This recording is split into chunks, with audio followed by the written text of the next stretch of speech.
नमस्कार बच्चों, पाठ नंबर 2 सत्य की जीत। आज की कक्षा में हम पाठ 2 सत्य की जीत से शब्दार्थ कार्य पर चर्चा करेंगे। इससे पहले हमने इस पाठ के अंतर्गत पाठ का वाचन, एक्सप्लेन, पाठ की व्याख्या, कठिन शब्द और संपूर्ण पाठ का अनुवाद अर्थ समझा। आज बच्चों बारी है कि सभी शब्दार्थों के बारे में हम अच्छी तरह जानकारी करें। तो आइए बच्चों चलते हैं शब्दार्थ की ओर। एक एक शब्दार्थ को हमें ध्यान से देखना है और उनका अर्थ समझना है। तो बच्चों इस पाठ में कुल 18 शब्दार्थ वर्ड मीनिंग्स दी गई हैं। तो आइए हम एक एक शब्द का अर्थ बड़े ध्यान से पढ़ेंगे और समझेंगे। आपको सभी शब्दार्थ अपनी कॉपी में लिखने हैं और याद भी करने हैं। लिखना मत भूलिएगा क्योंकि लिखना जरूरी है। तो पहला शब्दार्थ है प्रजा। बच्चों आपके पाठ में एक शब्द आया है प्रजा। प्रजा का मतलब होता है राज्य की जनता, उस राज्य में रहने वाले लोग। राज्य में रहने वाले लोगों को प्रजा कहा जाता है। लौटाना मतलब वापस करना, किसी वस्तु को लौटाना मतलब वापस करना। गवाह, गवाह का मतलब होता है साक्षी। इस तरह से मंजूर का मतलब होता है स्वीकार। हमें आपकी ये बात मंजूर है या मंजूर नहीं है, तो इसका मतलब होता है कि स्वीकार है या स्वीकार नहीं है। पक्ष का मतलब होता है अपनी अपनी बात कहना। उसने अपना पक्ष रखा और हमने अपना पक्ष रखा, मतलब कि उसने अपनी बात कही और हमने अपनी बात कही। तो पक्ष का मतलब होता है बात। प्रतीत होना मतलब महसूस होना।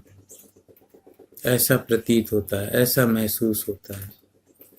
तो प्रतीत होना मतलब महसूस होना। कड़कती मीन्स तेज। कड़कती मीन्स तेज। जब भी कोई तेज आवाज में बात करता है तो उसको कहते हैं कि कड़कती आवाज में बात कर रहा है। साबित, साबित का मतलब प्रमाणित, सुनिश्चित। साबित करना मतलब प्रमाणित करना। कोई बात हम साबित करते हैं, प्रूफ करते हैं उसका, तो वो प्रमाणित होती है। इसी तरह से बुद्धिमत्ता मतलब अक्लमंदी या ज्ञान। बुद्धिमत्ता का एक अर्थ समझदारी भी होता है कि उसमें कितनी बुद्धि है, कितनी समझ है। तो बुद्धिमत्ता का मतलब अक्लमंदी या ज्ञान। इस तरह से 9 वर्ड मीनिंग आपकी ये रही और इस तरह से 9 इस तरफ हैं। तो इनको भी हम ध्यान से देखेंगे। शब्द है मुकदमा।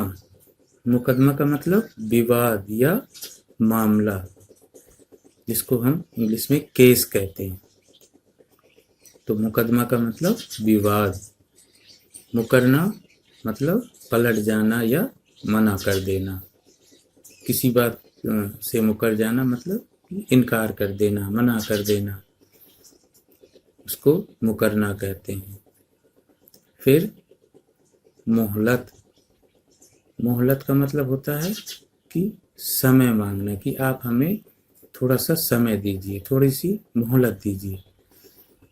तो मोहलत का अर्थ है समय। फिर दिलचस्पी। दिलचस्पी मतलब रुचि।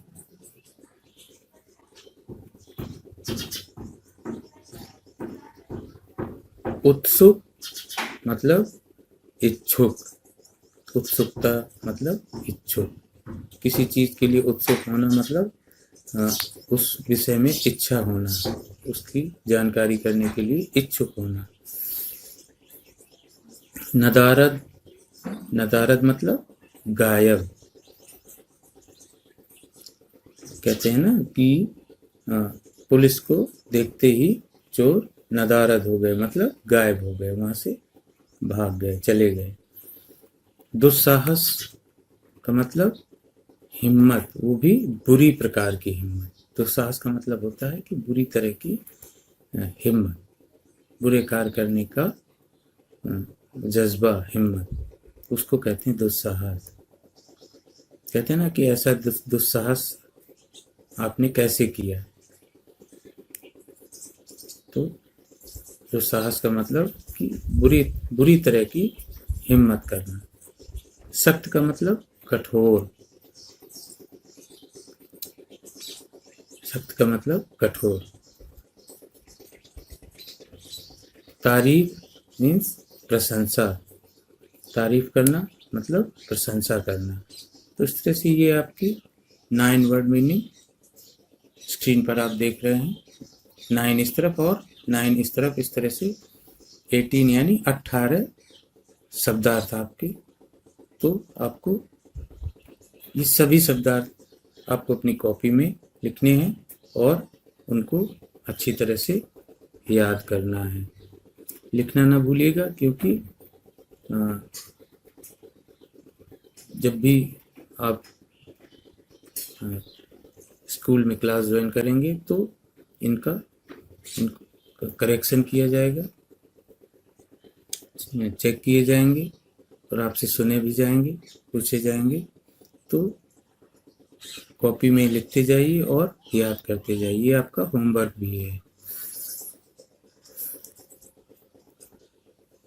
तो आइए बच्चों, आगे हम अब अभ्यास कार्यों के विषय में जानकारी करेंगे। पहला आपका अभ्यास कार्य है कि नीचे दिए गए प्रश्नों के मौखिक उत्तर दीजिए।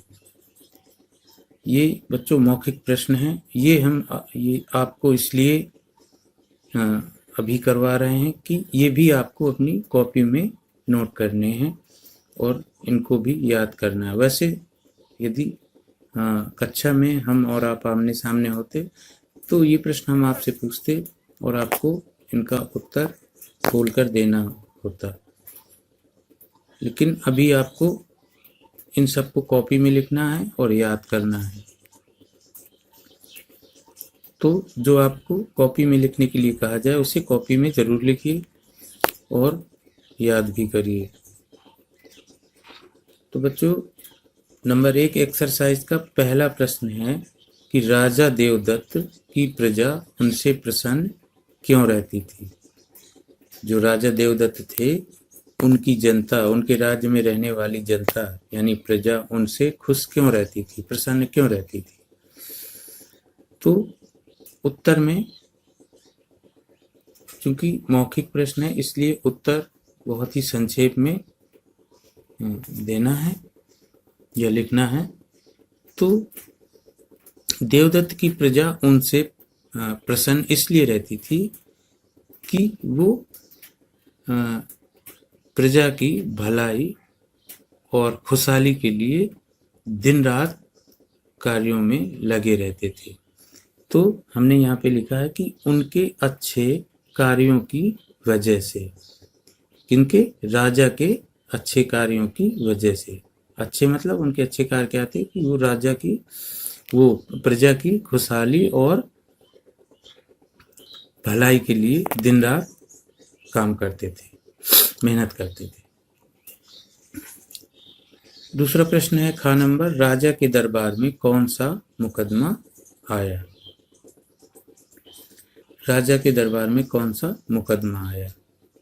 बच्चों, मुकदमा मतलब कि धनपत ने जो भी आकर के राजा को बताया मुकदमा वही था। यानी धनपत ने कहा था कि राजा साहब, गणपत नाम का व्यक्ति मेरे 500 सोने के सिक्के वापस नहीं कर रहा है। तो हमने यहाँ पर लिखा है सोने के सिक्के वापस ना करने का। बच्चों इन प्रश्नों का उत्तर आप अपनी समझ के अनुसार भी दे सकते हैं।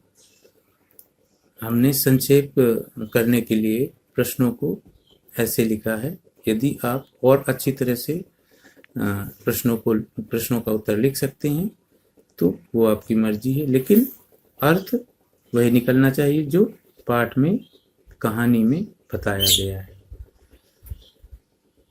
फिर इस तरह से गा नंबर है, न्याय मंत्री ने अपने एक विशेष व्यक्ति को किस लिए भेजा। मंत्री ने सारा मामला सुनने के बाद अपने एक व्यक्ति को घड़े लेकर के उनके पास भेजा था। तो उस व्यक्ति को ये कहकर भेजा था कि आप जानकारी करिए कि कौन इसमें सच्चा है और कौन झूठा है, इस बात की आप जानकारी करिए। और ये लोग क्या करते हैं, कैसा इनका व्यवहार है, इस विषय में पता करिए, धनपत और गणपत के विषय में। तो हमने यहाँ पर लिखा है कि जानकारी के लिए। आप अपने प्रकार से उत्तर लिख सकते हैं। अगला प्रश्न है घ नंबर कि राजा ने गणपत को क्या चेतावनी दी। राजा ने गणपत को क्या चेतावनी दी। जब राजा की समझ में ये बात आ गई कि गणपत ईमानदार व्यक्ति नहीं है, क्योंकि घड़े में रखा हुआ एक सोने का सिक्का उसने निकाल लिया और धनपत ने ऐसा नहीं किया, उसने सोने के सिक्के को हाथ नहीं लगाया। इसलिए मंत्री ने राजा से कहा कि मुझे महसूस होता है, प्रतीत होता है कि गणपत झूठ बोल रहा है। तो राजा ने चेतावनी दी किसको, गणपत को, कि आपकी भलाई या आपका भला इसी में है कि आप सिर्फ सत्य बोलें, झूठ त्याग दें, सत्य बोलें, इसी में आपकी भलाई है। वरना सच्चाई साबित हो जाने पर मैं आपको बहुत ही कठोर दंड दूंगा, सख्त सजा दूंगा। तो ये चेतावनी राजा ने गणपत को दी। इस तरह से ये आपके मौखिक प्रश्न रहे। बच्चों, मैंने संक्षेप में कम से कम शब्दों में ये उत्तर लिखे हैं। मैं फिर कह रहा हूँ कि यदि आपको इससे अच्छा उत्तर कोई लगे तो आप वो लिख सकते हैं। बाद में हम करेक्शन में उसको सही भी कर सकते हैं, चेक करेंगे। यदि कुछ उसमें गलत है या अलग है तो वो सही हो जाएगा, लेकिन लिखने की कोशिश करें। यदि नहीं आपके समझ में आता तो फिर आप इस तरह से जो मैंने लिखा है आप वो लिख लें और उसी को याद करें। तो ये बच्चों आपके मौखिक प्रश्न रहे। आगे बढ़ेंगे। नंबर 2 अभ्यास कार्य में लिखा है कि नीचे दिए गए प्रश्नों के उत्तर 1-2 शब्दों में दीजिए। नीचे दिए गए प्रश्नों के उत्तर 1-2 शब्दों में दीजिए। तो बच्चों, पहला प्रश्न है, राजा का क्या नाम था। चूंकि बच्चों एक लिमिट है कि हमें 1 या 2 शब्द का ही इस्तेमाल करना है, इससे ज्यादा शब्द हम नहीं लिख सकते। तो राजा का क्या नाम था। मुझे उम्मीद है कि आपने यदि पाठ को ध्यान से पढ़ा है, अनुवाद समझा है, तो आपके दिमाग में तुरंत ये इस प्रश्न का उत्तर आ गया होगा। क्या नाम था राजा का? देवदत्त। राजा का क्या नाम था? देवदत्त। तो इस तरह से हमें उत्तर लिखना है। राजा का क्या नाम था? देवदत्त। दूसरा प्रश्न है, राजा के दरबार में कौन अपनी समस्या लेकर के आया? कौन आया था बच्चों राजा के दरबार में? राजा के दरबार में धनपत अपनी समस्या लेकर के आया था। धनपत और गणपत दोनों दोस्त थे। धनपत ने कभी गणपत को 500 सोने के सिक्के दिए, मांगने पर गणपत ने साफ इनकार कर दिया कि मैंने आपसे कभी सोने के सिक्के नहीं लिए। तो धनपत को इस समस्या के निदान के लिए राजा के पास जाना पड़ा कि मैं इस बात की शिकायत राजा से करूं, अब वही मेरे साथ न्याय करेंगे। नंबर ग में है कि न्याय मंत्री ने दोनों व्यक्तियों के पास क्या भेजा? न्याय मंत्री ने दोनों व्यक्तियों के पास क्या भेजा? एक एक घड़ा। एक एक घड़ा न्याय मंत्री ने दोनों के पास, धनपत और गणपत के पास, एक एक घड़ा भेजा जिसमें एक एक सोने का सिक्का रखा हुआ था। तो इस तरह से ये आपके एक दो शब्द उत्तर रहे, तो इनको भी आप कॉपी में लिखें और याद करें। इसके बाद बच्चों हम बात करेंगे प्रश्नोत्तर कार्य की। नंबर 3 अभ्यास कार्य में लिखा है कि निम्नलिखित प्रश्नों के संक्षिप्त उत्तर दीजिए। नीचे लिखे प्रश्नों के संक्षिप्त उत्तर दीजिए। नंबर का, राजा से मुकदमा लेते हुए न्याय मंत्री ने क्या कहा? प्रश्न को ध्यान से समझिए कि राजा से मुकदमा लेते हुए न्याय मंत्री ने क्या कहा? बच्चों, राजा ने पहले धनपत की बात सुनी और राजा ने उस मामले को, उस विवाद को सुलझाने के लिए वो मुकदमा न्याय मंत्री को सौंप दिया कि आप जानकारी करिए और जानकारी करने के बाद मुझे बताइए। तो उन्होंने ये विवाद मुकदमा न्याय मंत्री को सौंपा।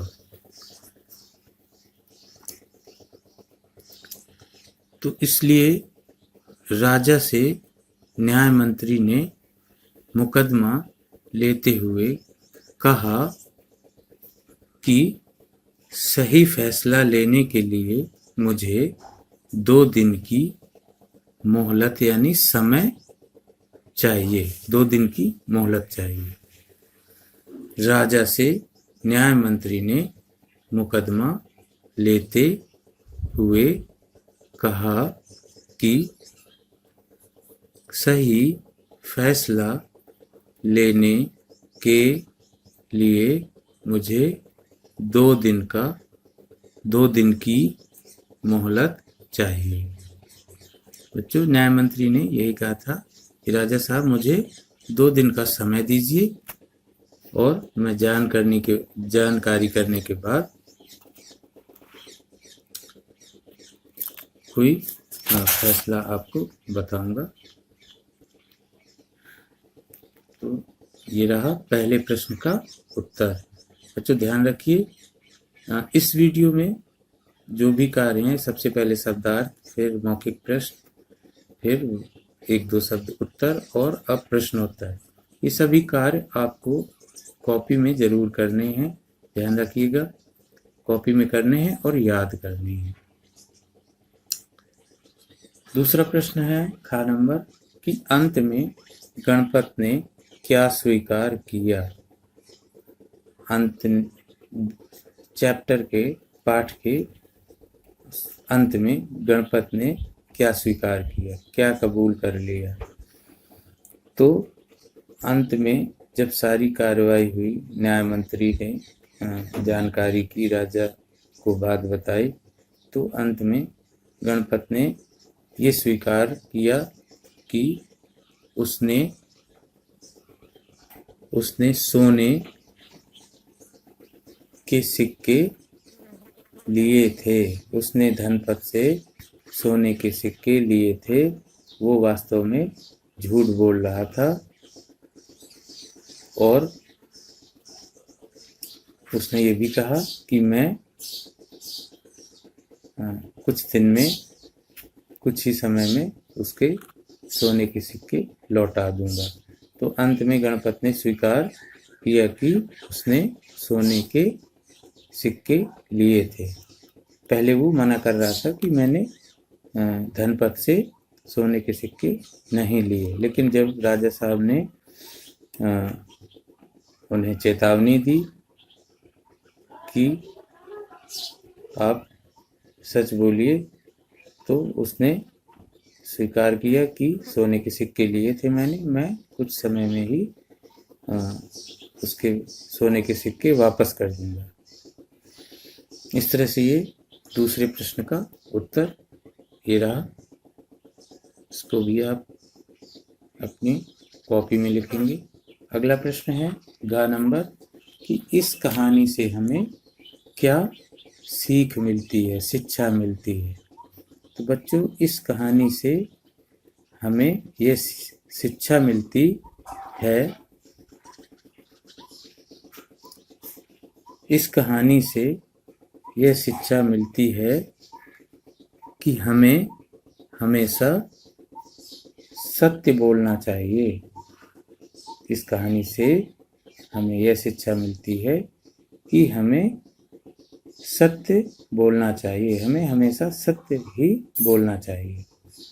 इस तरह से एक बार फिर से देखें, इस कहानी से यह शिक्षा मिलती है कि, बच्चों यहाँ पर की और लिख लें, कि हमें हमेशा सत्य बोलना चाहिए। तो इस तरह से ये आपके तीनों प्रश्नोत्तर रहे। तो याद रखिएगा बच्चों, ये सभी कार्य जो भी इस वीडियो के माध्यम से आपको बताए जा रहे हैं, ये सभी आपका होमवर्क है। इसको बराबर आपको लिखना है और याद करना है, और इनका करेक्शन भी होगा समय आने पर। तो लिखना ना भूलें, लिखने से आपका लेख भी सही होगा और आपको याद करने में आसानी होगी।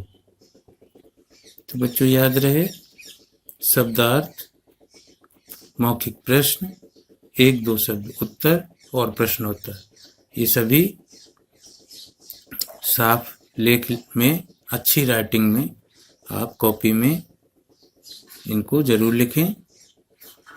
अब हम अगले वीडियो में इसी पाठ से अभ्यास कार्य और भाषा ज्ञान की बात करेंगे। तब तक के लिए बच्चों नमस्कार।